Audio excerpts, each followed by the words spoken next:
Vous avez besoin d'un espace publicitaire pour faire connaître votre société ou vos produits? Seul Guérit TV Monde peut vous satisfaire. Pour tout renseignement, contactez le 00229 91 19 10 10. Guérit TV Monde, le leader des web TV.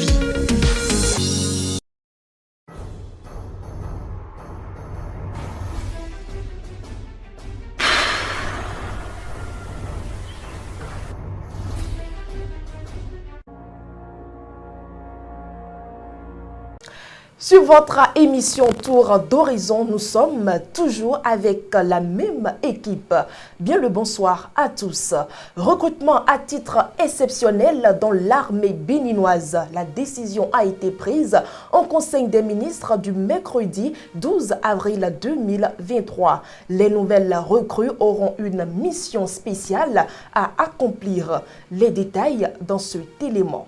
Le chef de l'État, Patrice Talon, a autorisé le recrutement à titre exceptionnel de formation de 5000 jeunes gens pour constituer un groupement de projection des forces armées béninoises au titre des années 2023 et 2024. Ce groupement de projection aura pour mission de mener des opérations de sécurisation destinées à préserver l'intégrité du territoire national et entretenir durablement la quiétude des populations et l'attractivité du patrimoine touristique, notamment dans les localités de notre pays où s'enregistrent des tentatives d'incursion terroriste. Après la formation commune de base, les recrues seront déployées dans les structures des forces armées béninoises pour une formation complémentaire à l'issue de laquelle elles seront projetées sur le théâtre d'intervention. Les ministres concernés accompliront les diligences nécessaires à la réalisation de ce recrutement au titre des années 2023 et 2024.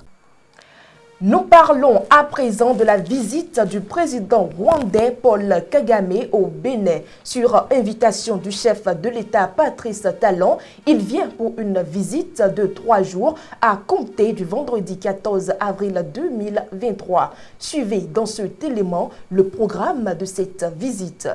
Selon le programme publié sur le site de la présidence de la République, au cours de son séjour au Bénin, le chef de l'État rwandais sera reçu dans la matinée du samedi 15 avril 2023 au palais de la Marina par le président de la République, M. Patrice Talon, pour un tête-à-tête suivi d'une séance de travail élargie aux membres des 2 délégations. Cette séance de travail sera sanctionnée par la signature de divers accords. Ensuite, les 2 chefs d'État animeront un point de presse conjoint après la lecture du communiqué conjoint. Nul doute qu'au cours de ce face-à-face avec les hommes des médias, des questions liées au renforcement de la coopération bilatérale, notamment les échanges commerciaux, la promotion des investissements et les échanges d'expertise, le tourisme, la facilitation de la libre circulation des biens et des personnes, le transport aérien entre Kigali et Cotonou, l'industrie textile et la lutte contre le terrorisme seront évoqués. L'hôte du président de la République se rendra dans l'après-midi du samedi 15 avril 2023 à l'agence de développement de CMS City, la Cité internationale de l'innovation et du savoir, où il est prévu une rencontre d'échange avec des jeunes entrepreneurs, des étudiants et des start-up. Le couple présidentiel rwandais bouclera son séjour au Bénin par des visites guidées de la place de l'Amazone en l'honneur des femmes du Bénin d'hier et d'aujourd'hui et du monument aux dévoués érigé dans le jardin de Mathieu en mémoire des enfants du Bénin dévoués à la patrie. Mesdames et messieurs, tout en refermant le bulletin d'information de ce jour, nous ouvrons le forum de discussion tout juste après cette virgule.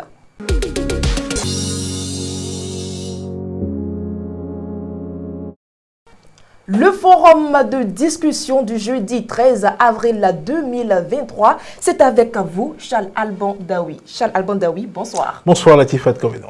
Décentralisation au Bénin, 3 secrétaires exécutifs ont été révoqués de leurs fonctions en Conseil des ministres ce mercredi. La décision est devenue le chou gras de la presse depuis l'après-midi donc de ce mercredi 12, j'allais dire.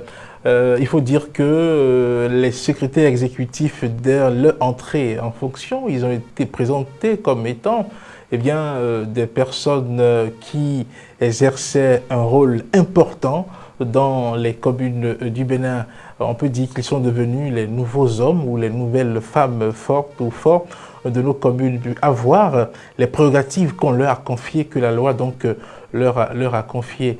Aujourd'hui, lorsqu'on apprend que, eh bien, dans 3 communes, à savoir Cotonou, Semekoudi et Kouyokbe, des secrétaires exécutifs ont été révoqués parce qu'ils ont commis des actes qui frisent la violation de règles de déontologie administrative, d'orthodoxie financière, d'abus de pouvoir. L'on se pose des questions. Qu'est-ce qui n'a pas vraiment marché? Qu'est-ce qui s'est passé avec ces personnes-là qu'on nous a présentées quand même comme étant des cadres assez compétents pour assumer ce rôle-là? Parce que quand on se rappelle un peu du processus qui a conduit donc à leur installation, on peut se rendre compte que oui, on a d'abord fait une certaine évaluation, on a constitué une base de données, des cadres qui ont le profil qu'il faut pour occuper ce poste-là, et par la suite on a fait, eh bien, comment dirais-je, un tirage au sort. Quand on voit tout ce processus-là, tout ce qui a été mis en place pour s'assurer que oui, les personnes qu'on place à ces postes-là sont des personnes compétentes, on se pose des questions. Aujourd'hui, est-ce que c'est par mauvaise foi que ces personnes-là ont commis ces fautes-là? Qu'est-ce qui a pu bien motiver eh bien, les différents secrétaires exécutifs là, à poser des actes qu'on est en train de leur reprocher aujourd'hui? On pose la question, on ne sait pas comment est-ce qu'il faut répondre tout de suite. Est-ce que, bon, c'est le gain, ou du moins c'est la recherche de revenus parallèles, la recherche d'à côté, au-delà de ce que l'on gagne à ces fonctions? Il faut-il le rappeler, il s'agit quand même de cadres qui, dans nos mairies, ont les plus gros salaires. En Griffo le dit comme ça. Donc, si on leur fait toutes ces conditions-là et que ces personnes qu'on a citées là n'ont pas été en mesure de rester dans le sillon tracé, de rester dans le schéma, de rester dans les fonctions qu'on leur a définies, peut-être que, bon, on n'a pas vraiment fait les enquêtes de moralité qu'il faut pour savoir que telle personne est vrai, compétent sur le papier, compétent du point de vue diplôme, compétent du point de vue aptitude et consorts, mais qu'en est-il donc de sa capacité à résister à la tentation peut-être de faire des choses contraires aux normes?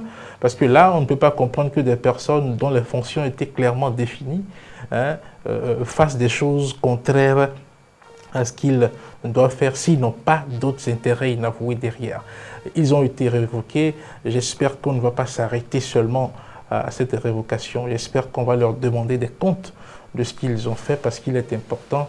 Parce que si on ne va pas à ce niveau-là, d'autres personnes risquent forcément de faire la même chose. C'est une mission de contrôle qui a permis de découvrir cela. On ne sait pas si c'est la totalité du rapport de cette mission de contrôle qui est déjà déposée ou si ce n'est qu'une partie qui a permis de relever ces 3 personnes-là. Si ce n'est qu'une partie, c'est que sans doute on aura encore à vivre des situations de révocation de secrétaires exécutifs qui n'ont pas vraiment accompli leur mission donc au sein des mairies, au sein des municipalités du Bénin. Charles Albandaoui, quelle leçon tirée alors de la gestion peu orthodoxe des secrétaires exécutifs révoqués? Oui, vous savez, quand on prend ces personnes-là, il y a environ un an qu'ils ont été positionnés à ces différentes fonctions-là. Donc la réforme du secteur de la décentralisation qui les a amenés est en train de faire donc ses premiers pas.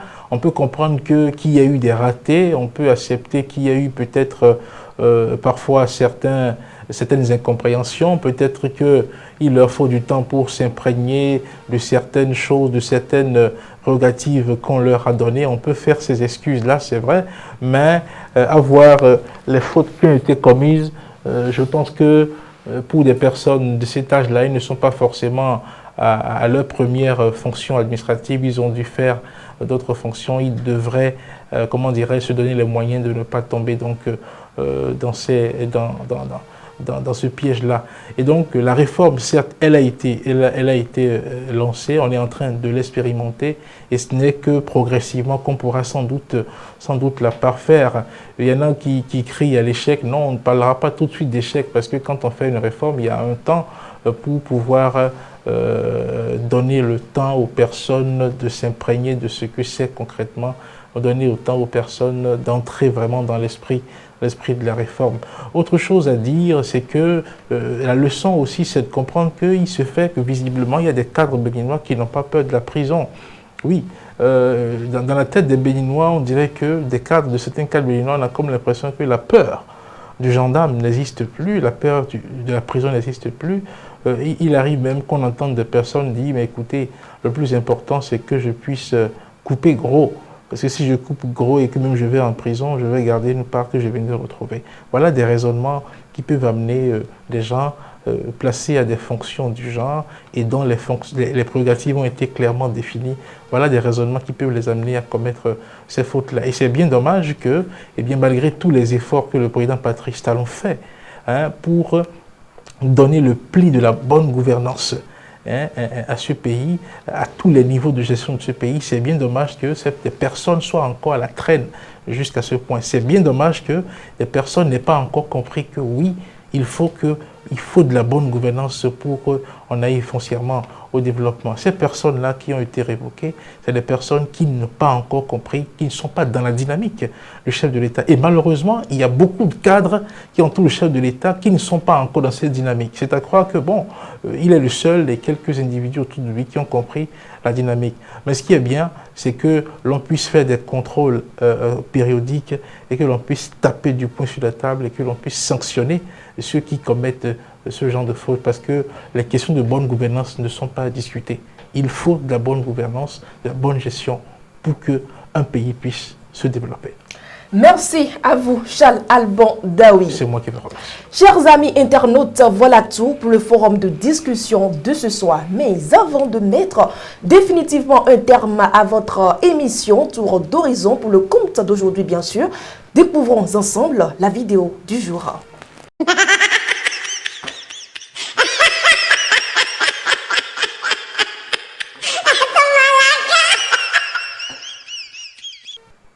Fidèles internautes de Guérita TV Monde, vous ne le savez certainement pas, mais le poids que vous portez sur votre dos peut être la raison de votre survie. Quelle que soit la situation, remerciez toujours Dieu. Une excellente soirée, je vous souhaite.